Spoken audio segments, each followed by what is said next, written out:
Hello, welcome back to my channel. അപ്പോൾ നമ്മൾ ഈ ഒരു കമൻറ്റ് റിപ്ലൈ കൊടുക്കാനാണ് വന്നത്. നമ്മളെങ്ങനെ ടാൻ കളയുന്നതെന്ന്. അപ്പോൾ ഞാനെങ്ങനെ കളയുന്നതെന്ന് വേഗം ഒന്ന് കാണിച്ചു തരാം കേട്ടോ. ഞാനിപ്പോൾ ഓൾറെഡി ടാൻ ആയിട്ടാണ് ഇരിക്കുന്നത്. അപ്പോൾ വീട്ടിലുള്ള സാധനങ്ങൾ വെച്ച് എങ്ങനെ പെട്ടെന്ന് ചെയ്യാൻ നോക്കാം. ആദ്യം ഞാനൊരു സ്ക്രബാണ് ഉണ്ടാക്കണേ. സ്ക്രബിന് വേണ്ടിയിട്ട് കാപ്പിപ്പൊടിയും കുറച്ച് പഞ്ചസാരയും ഒരു പകുതി കീറിയ തക്കാളിക്ക് എടുക്കണം. എന്നിട്ട് നല്ലപോലെ സ്ക്രബ് ചെയ്ത് ഒരു 5 മിനിറ്റ് വെയിറ്റ് ചെയ്തതിന് ശേഷം കഴുകി കളയാം. ഇവിടെ മെയിനായിട്ട് എടുത്തിരിക്കുന്ന ഉരുളക്കിഴങ്ങാണ്. ഒരു ഉരുളക്കിഴങ്ങിൻ്റെ പകുതി ഞാൻ എടുത്തിട്ടുണ്ട്. പിന്നെ ആ തക്കാളി ജ്യൂസ് എടുത്തിട്ടുണ്ട്, കുറച്ച് അരിപ്പൊടി എടുത്തിട്ടുണ്ട്, കുറച്ച് മഞ്ഞൾപ്പൊടി, തൈര്, ഇത് മൂന്നും കൂടെ മിക്സ് ചെയ്യണം.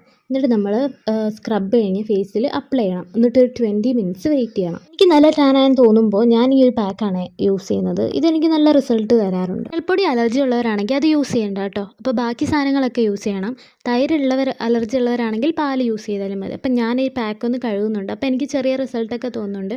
അങ്ങ് വെളുത്ത് വലുതായിട്ടാവുമെന്നറിയില്ല. നമ്മുടെ ടാൻ കുറച്ച് കുറയും കേട്ടോ. അപ്പോൾ ചോദിച്ചാലും അല്ലാത്തവരും ഒക്കെ ഈ പാക്ക് ട്രൈ ചെയ്യണേ. അപ്പോൾ ശരി, താങ്ക്